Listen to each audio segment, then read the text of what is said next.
لو كنت اعرف يا ام محمد ان زيارتك ليا هتقلب عليا المواجع كده وتقلب الدنيا فوق دماغي كنت هجيبك برضه. اللي حصل ايه يا ولاد؟ النهارده جوزي لاول مره في حياته قال لي هقفلك القناه، مفيش شغل تاني. ليه وليه؟ الاستاذ لقى ان البيت كله نضيف من بره ودخل المطبخ لقيه بالمنظر اللي انتوا شايفينه ده. فقارن بقى، يعني عارفين انتوا لما تكون الدنيا كلها وسخه فكله بيبقى سايح في بعضه، فما بيبقاش في حاجه ايه ظاهره قوي، او يعني خلاص هو كله زي بعضه معفن. لكن لما يبقى بره نضيف قوي وحيطان والارضيات والشبابيك وبيبان وكله نضيف، وتيجي تخشي على مكان زي المطبخ ده، الله يسامحك يا ام محمد سبتيني وانا في امثل حاجه، لان انتي كنت تكملي معايا. بس قلت يلا يا بنتي يلا ايه، هو قال لي انا هخش انام شويه اصحى الاقي المطبخ ده زي الفل. وطبعا الميه عملتها معايا والله العظيم. كان النهارده يوم، بص يا جماعه، نكد يوم. عارفين انتوا اليوم اللي بيبقى باين من اوله نكد ده؟ هو النهارده كان يوم النكد العالمي في بيتنا. النهارده ايه انا قبل ما اتجوز كان يوم النكد العالمي في بيتنا كان يوم السبت. كنت دايما كل سبت انكد في بيت ابويا في بيت اهلي، لكن هنا في بيت جوزي ملناش مواعيد بصراحه، سبت عادي ممكن في اي يوم. بس هو النهارده الاربعاء، فنبقى نشوف كده عشان ما خدتش بالي بصراحه. بس لا، بيبقى في ايام كده معينه للنكد، فمش عارفه بقى اربع ولا خميس، بس هي اكتر من يوم في الاسبوع اكيد يعني. المهم كان النهارده يوم النكد العالمي من اوله كده، كان اليوم بادئ من اوله. والله بجد زي ما بحكي لكم كده. فاللي هو اليوم بدأ بايه؟ بشخط وزعاق، وايه اللي انت سايباه ده، وايه اللي انت عاملاه ده، والمطبخ عامل كده ازاي، والدنيا بره نظيفه، واشمعنى المطبخ مش اشمعنى المطبخ، ويا ام محمد زايده عنك ايد ولا زايده عنك رجل؟ ما هي جت ولمت الدنيا. قلت له انت مفكر ان ايه؟ بس هو ما كانش موجود، كان في الشغل. انت مفكر ان هي عملت كل اللي بره ده لوحدها؟ قال لي امال يعني ايه يعني؟ قلت له يا حبيبي ايدي في ايدها وما سبتهاش لحظه. وطبعا انتوا تشهدوا على كده، اكتبوا يا جماعه في الكومنتات عشان انا هوري له الكومنتات. والله العظيم مش قصدي ان انا اقلل من ام محمد ولا حاجه، دي ست على راسي كده من فوق، بس بجد هي يعني عملت لي مشكله من غير ما تشعر، مشكله بنظافتها الزايده، وان البيت فرق 180 درجه، وان في فرق شاسع بين المطبخ مش في فرق شاسع بين المطبخ، عشان انا ما نضفتش لسه المطبخ، والمطبخ زي ما هو، ففي فرق. لا في فرق بجد. والمهم بقى هي قبل ما تمشي راحت رشت معطر كده في الارض، حاجات هي بتجيبها كده معينه. يعني هي ما بتجيبلكيش ادوات نظافه وهي جايه ولا اي حاجه، بس بتجيب كيس معين كده بتحطه في ميه المسح. فعملت من الكيس ده في الميه. عايزه اقول لكم ريحه النظافه، الكيس ده تقريبا اسمه بريحه النظافه. ريحه النظافه يعني لازقه في الشقه كلها. فاللي هو جاب من الشغل لقي ريحه البيت نظيفه والدنيا نظيفه، بس دخل المطبخ اتصدم حرفيا. فاللي هو يعني ها اهي الست جت عملت لك كل حاجه اهي، خلاص ما فاضلش بقى عليك غير المطبخ يا شيخه. اتقي الله فينا بقى، اتقي الله فينا. قلت له ماشي هعمله، اصبر بس عليا. انت بتعمل كده ليه؟ وبالراحه مش بالراحه بشويش كده، انت بتزعق ليه؟ قال لي انا هقفلها لك القناه دي خالص طالما هي السبب في ان البيت يبقى بالمنظر ده. احنا مش عايزين قنوات ولا عايزين زفت، محدش قال لك اشتغلي. احنا مش قاعدين مستنيين الكام ملطوش اللي انت بتجيبيهم، كده كده هو كل اي فلوس انت بتجيبيها ليكي، احنا ما حدش بياخد منك حاجه، وبلا بلا بلا بلا بلا بلا. احنا مش محتاجين ايه بقى يعني؟ القناه بتدخلك ايه؟ وحتى لو بتدخلك ملايين ما يجيش حاجه، ما يسواش حاجه جنب منظر البيت ده. قال لا يا ام محمد، ايه يا ام محمد؟ كنت نظفتي كروتي اي حاجه يا ام محمد؟ لازم تخلي الدنيا كلها زي الفل كده. وغسلت بقى، عايزه اقول لكم بالميه والصابون والخرطوم، فمخليه ريحه البيت مفيش ذره تراب، بتتنفسي هواء. احنا كنا الاول بنتنفس تراب، دلوقتي انت بتتنفسي اكسجين نقي. عارفه لما تبقي قاعده كده في مكان فيه فلاتر او حاجه بتفلتر بتنقي الجو، وفي حاجه اسمها كده، في فلاتر بتنقي الجو، مش عارفه فيه ولا لا، بس هو كده كانك قاعده في مكان. ساعات كده بنروح اماكن بيبقى فيها الجو نقي، اماكن مقفوله يعني بيبقى فيها تكييفات مركزيه يعني جامده، مش زي التكييف بتاع البيت اللي هو حصان ونص، لا تكييفات نظيفه. فبتخشي المكان كده بتحسي ان انت بتشمي، يعني مش عارفه، بتشمي هوا نظيف. فهو كده بالظبط ام محمد خلت لنا البيت كده، انت بتتنفسي حاجه نظيفه، هوا نظيف، مفيش تراب، مفيش جيوب انفيه تتعبك، مفيش اي حاجه من الحاجات دي خالص. يجي بقى يخش المطبخ يلاقي المنظر اللي انتوا شايفينه ده. فالمهم قلت يا بنت ايه، لم دورك، عشان مش النهارده هو ناوي على نكد. اليوم اللي بيبقى متنكد كده فيه بيبان من اوله بيبقى باين كده.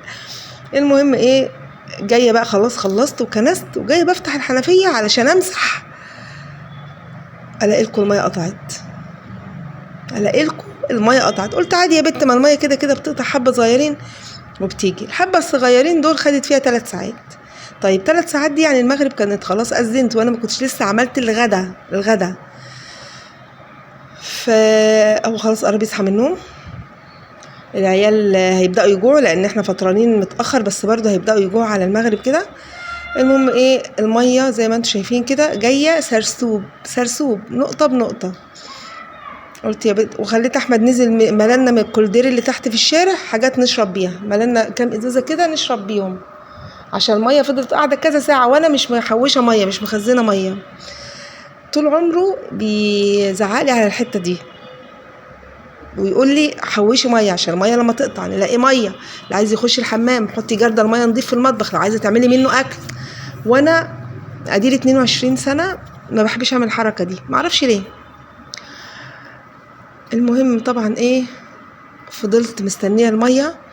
قلت لاحمد انزل املى لي ميه تاني عشان اعمل لكم الاكل. قال لي لا يا ماما، انا مش لاقي نفسي، مش لاقي رجلي، انا خلاص نزلت جبت لكم ميه تشربوها وخلاص على كده، مش هنزل اجيب ميه تاني. وحتى لو كان جاب لي ازازه ولا 2 مش هيكفوا، اغسل منهم البطاطس ولا هعمل المكرونه ولا هعمل ايه ولا ايه بالميه اللي هيجيبها لي دي. فالحمد لله. بصوا الحنفيه، بصوا بتنقط حرفيا، ميه ضعيفه جدا. بصوا حاجه بسيطه قوي، بس هتشد دلوقتي، مش هتشد قوي بس يعني ايه، هتيجي علشان اعرف بس اعمل الغدا، عشان انتوا عارفين مش عايزين نكد النهارده. انا مش طالبه معايا نكد. انا لما بحب انكد احب انا اللي ابقى اساس النكد، احب انا اللي ابدعه، ما حدش غيري هو اللي يبدأوا يعني، انا اللي ابدأ بالنكد. سبحان الله، انا حرة بقى، كل واحد حر في نكده يعني. فما كانتش طالبه معايا نكد النهارده. المهم ايه، زي ما انتم شايفين الميه الحمد لله اهي. انتوا عارفين في ال3 ساعات اللي الميه قطعوا فيهم دول فضلت قاعده متنحه، مش مثلا اطلع على السطح اكنس شويه اعمل الحته اللي قدام الشقه، لا قاعده اللي هو انا كده حاطه في دماغي ان انا اعمل المطبخ النهارده. طب خلاص الميه قطعت، فغيري بقى بتاع الخريطه بتاعتك، غيري البرنامج بتاعك. لا انا قاعده مستنيه الميه. تحس ان مفيش مرونه كده في التفكير، ما اعرفش، ما علينا يعني. المهم يا ولاد ايه، قشرنا البطاطس. والبطاطس كنت انا جايباها من السوق ب3 جنيه الكيلو، ماشي على اساس ان هي تحمير وكده.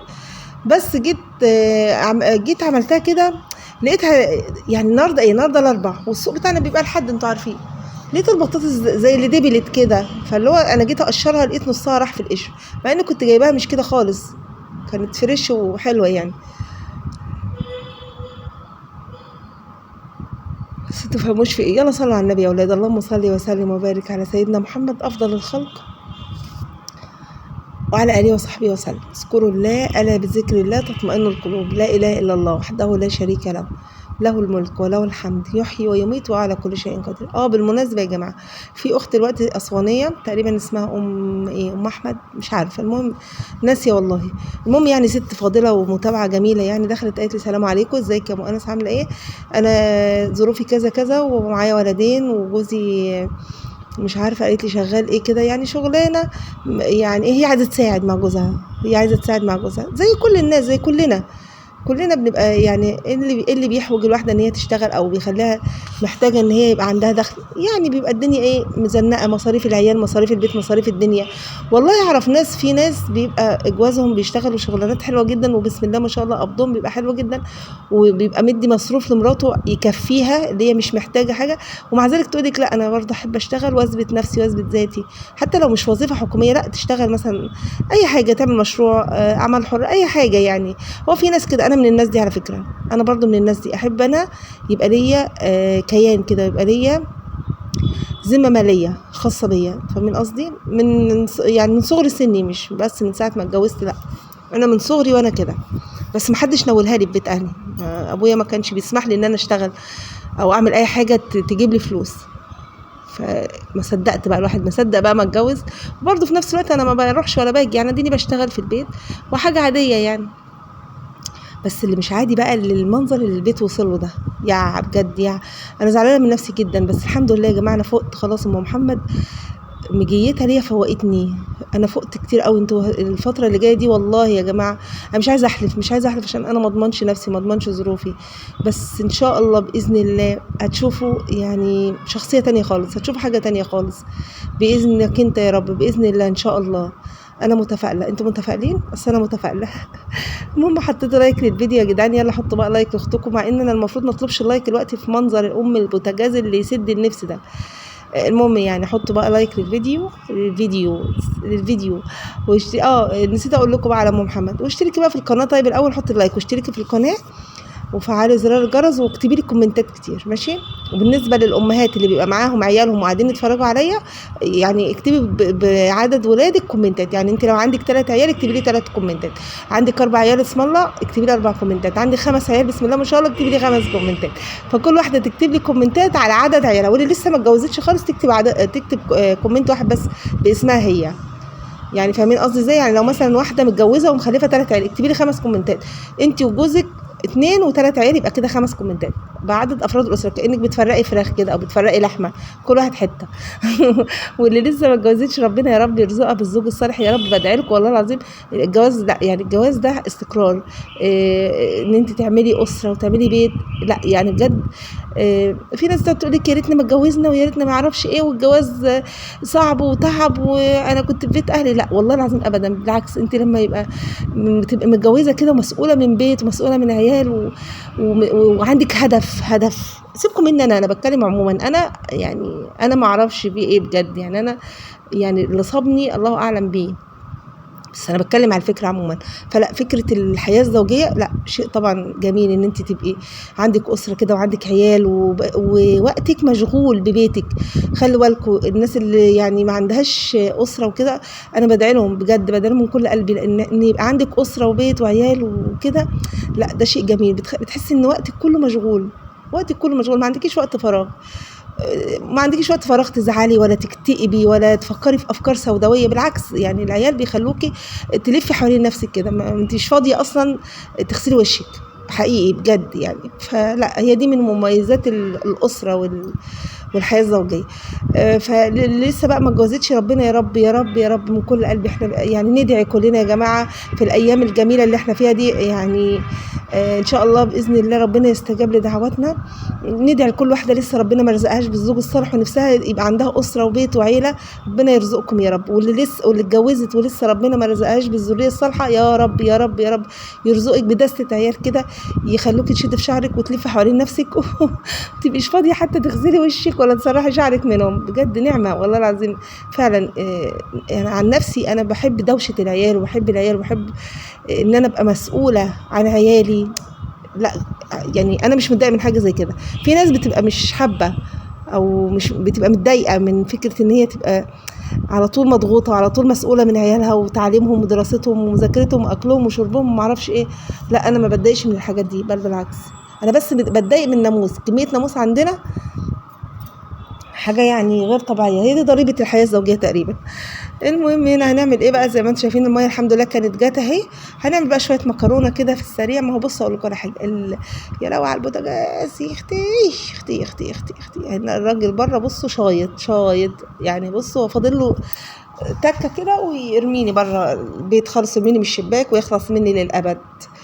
بس انا مش هديله الفرصه دي، مش هديله فرصه النكد. هو ناوي على ان هو ينكد له يومين 3، مش مدياله الفرصه دي. المهم ايه، انا مش عارفه هنا انا بعمل ايه. وحياة ربنا 3 وحياة ربنا انا ما اعرف انا بعمل ايه 3 ايه. ساعات كده الواحد بيقول حاجات غريبه قوي، اللي هو عايزه اقول لكم والله العظيم 3. فقلت لكم وحياة ربنا استغفر الله العظيم يا رب. ماشي ما علينا. والله العظيم 3 يا جماعه. انا ما كنت عارفه انا بعمل ايه والمفروض ما نقولش والله العظيم 3 صح؟ لا يعني هي المقصود بيها ان انت تحلفي بالعظيم 3 مرات، يعني مش حاجه تاني، مش حاجه تانية. بس احنا ليه بنقول والله العظيم 3؟ مش عارفه. استغفر الله العظيم يا رب. مش عارفه ايه ده. يعني احنا بنقول كده من واحنا صغيرين، لما نيجي نحلف كده ونبقى عايزين نحلف كده يعني حلفان اللي قدامك يصدقك زي اقسم بالله العلي العظيم. تحس ان انت ايه ده، ليه كده، ما شاء الله ما صدق. لا والله العظيم مش قصدي عليكم انت، انا بتكلم عموما في الحياه عموما. المهم هنا عملت عامله سودا. جوزي مش بيحب المكرونه ام صلصه، صلصه جاهزه ما بيحبهاش. والله بجد ما بيحبهاش خالص، بيحب الصلصه العاديه اللي بتبقى معموله في البيت. انا بقى اختكم مش لسه هطلع قطه من الفريزر ومش عارف ايه، رحت جايبه الصلصه اللي عندي، فاكرين اللي انا كنت جايباها من السوق، وقلت يا بنت اشتغلي بيها. المكرونه طلعت استغفر الله العظيم يا رب، الحمد لله. بس انا بحبها، انا بحب الصلصه دي، فبس لا يعني جوزي ما بيحبهاش، انا ورانا بس اللي بنحبها. ف ولا جوزي ولا عيالي الصبيان بيحبوها، ما بيحبوش المكرونه اصلا، وانا بعملها لهم كده وخلاص، اللي هو ايه استعباط. والاكل لما تبقي عاملاه من غير نفس كده بيبقى طالع ماسخ اصلا وطعمه مش حلو. فالمكرونه شوفوا جت قد ايه، ايه الكميه اللي انا عاملاها دي، ليه ده كله ان شاء الله؟ ليه؟ مين اللي هياكل ده كله؟ اتبقى نصها طبعا دي مصيرها للفراخ. فالاكل لما تبقى عاملاه من غير نفس ما بيبقاش حلو. فالمكرونه والبطاطس والشغل ده شغل بتاع الكروت، كروت كده اي اكل وخلاص، هو ده شغل الكروته بقى. لا اله الا انت سبحانك اني كنت من الظالمين، لا حول ولا قوه الا بالله العلي العظيم. استغفرك ربي واتوب اليك.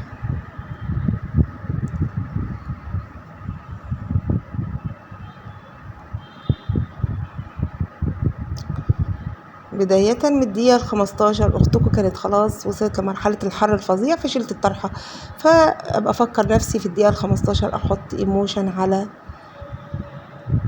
راسي.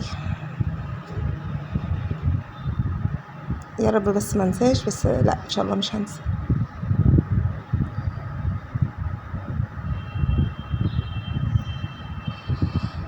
لا حول ولا قوة إلا بالله العلي العظيم. لا إله إلا أنت سبحانك إني كنت من الظالمين. بص بقى، البطاطس دي أنا عاملاها في الفرن، ودي طبعا يعتبر كنت قال ايه يعني بعمل بطاطس صحية وبوفر في الزيت. عايزة اقول لكم طلعت تاني اسوأ حاجة بعد اكل مال اليتيم، يعني اسوأ حاجة في الحياة اكل مال اليتيم. دي المرحلة الليفل اللي بعدها على طول، الليفل اللي بعد مرحلة اكل مال اليتيم على طول مباشرة. مش بقول لكم الاكل لما تبقى عاملاه من غير نفس ما بيبقاش ليه لازمة؟ ما تعمليش احسن، سيبوهم جعانين. ايه ده؟ ايه العك اللي انا عاملاه ده؟ طعمها وحش قوي، مجلده، تحسي انت بتاكلي جلد بلاستيك كده، استغفر الله العظيم يا رب. لا وبوريكم بقى، اقول لكم قد ايه ذهبيه ومش عارف ايه شكل بس. المهم هنا طبعا بالليل بقى، بالليل وقال لي يلا امسحي بقى المطبخ ده ما تسيبوهوش كده ومش عارف ايه. قلت يا بنت انت هتمسحي المطبخ وتسيبي السجاده دي؟ ده السجاده دي منقوعه من امبارح. فرحت داخله بقى عليها زي ما انتم شايفين كده، حتتك بتتك. بالليل ربنا يستر، امبارح والله العظيم وانا بقى في الباب المنور البورس وقع على راسي، ومن راسي للارض، ربنا ما يكتبها على حد والله.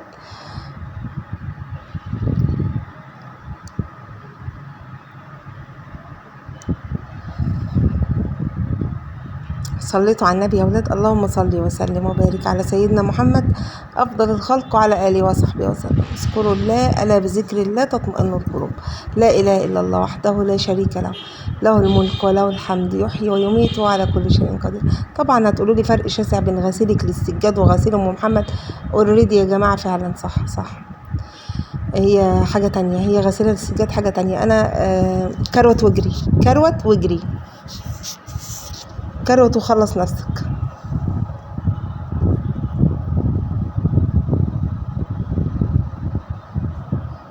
شوفوا هي لما كانت بتغسل السجاد كانت بتغسل الارضيه الاول وتنضفها وتمسحها وبعد كده تفرش السجاده. طب انا عايزه اقول لكم على حاجه، الارضيه اصلا والله كانت نظيفه، بس كل كميه الطينه دي اللي انتم مش شايفينها كويس عشان الدنيا ضلمه دي نازله من السجاده. شوفوا السجاده منزله كميه طينه قد ايه. لا السجاده دي هبرمها كده واصفيها على الحيطه، وبكره عايزه لها غسله حلوه من غسلات ام محمد. ما انا خلاص بقى اتعلمت يا اولاد غسيل السجاده الصح. عايزه امسح بقى الارضيه كده وافرشها بكره واغسلها غسله تاني. ايه ده؟ ايه ده العك ده؟ ايه العك ده؟ ما ينفعش، ما ينفعش. الارض كلها تراب وطينه وحاجه بلا ازرق.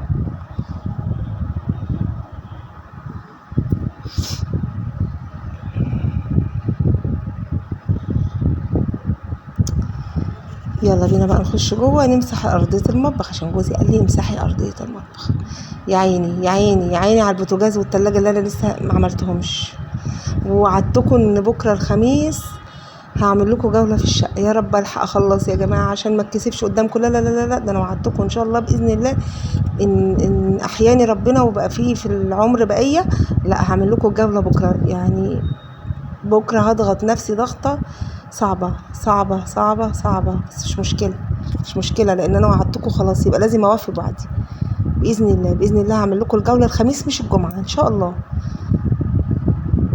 مش عايزة اخلف وعدي خالص خالص معاكم.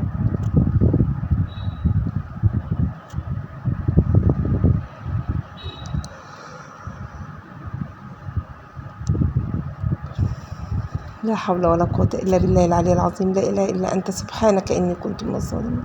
أستغفرك ربي وأتوب إليك.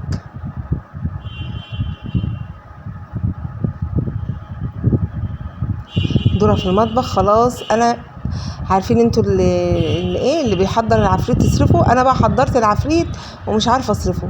بسم الله الرحمن الرحيم. يعني كسرت دورة في المطبخ ومش عارفه اعالجها، مش عارفه حتى اعمل حته ستاره اغطي المنظر الزباله ده.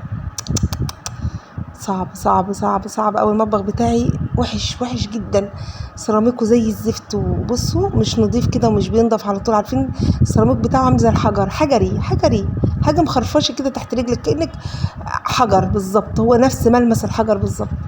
ونفسي اشيل عيون الحمام اللي انا عاملاها دي، عامله زي البيوت بتاعه الحمام. المفروض بتاع الرخام دي، المطبخ الرخام ده يطلع كده فوق على السطح واجيب له حمام بقى، بس مش حمام، قولوا ضيق رومي، ده حجمه كبير. حمام بيبقى عايز بيوت صغنطوطه كده. المهم ايه، لا صعب قوي بجد، صعب. كانت فكره وحشه، كانت فكره سيئه للغايه والله العظيم. بس كانت ساعتها بقى موضه وكل الناس كانت بتعمل كده. وبتاع الرخام بقى عشان يبيع رخام كتير يقعد يقنع يا عيني الناس اللي بتبني جديد ومش عارفه حاجه، يقعد يقنعهم بقى ان هم يعملوا الحركات دي. بس احنا ما كناش عارفين بصراحه، مش حلوه خالص يا جماعه، مش حلوه. ناموس ناموس حاجه قرف بجد. تعرفوش حاجه حلوه يا جماعه للناموس؟ بيقولوا في حاجه اسمها لعنه الفراعنه. حد جربها لعنه الفراعنه دي؟ انا سالت عند بتاع المنظفات قال لي ب 18 جنيه. قلت يا بنت مش ما ترميش 18 جنيه على الارض لما تسالي الاول. هتقولي له ايه يعني 18 جنيه ما تجيبيها وخلاص؟ لا مش هجيبه وخلاص، انا عايزه حاجه فعاله. احنا جبنا بيرسول وجبنا ريد وجبنا اسمه ايه ده، بخور، ومفيش حاجه جايبه نتيجه خالص.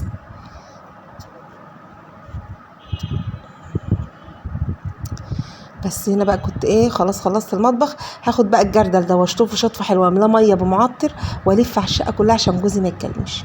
وعايزه اقول لكم عملت كده بقلد ام محمد يعني، فسكت بقى الوقت الحمد لله. هو ساكت الوقت كده قاعد بيتفرج على التلفزيون وهو هادي. بيقول لي انت رشيتي إيه؟ قلت له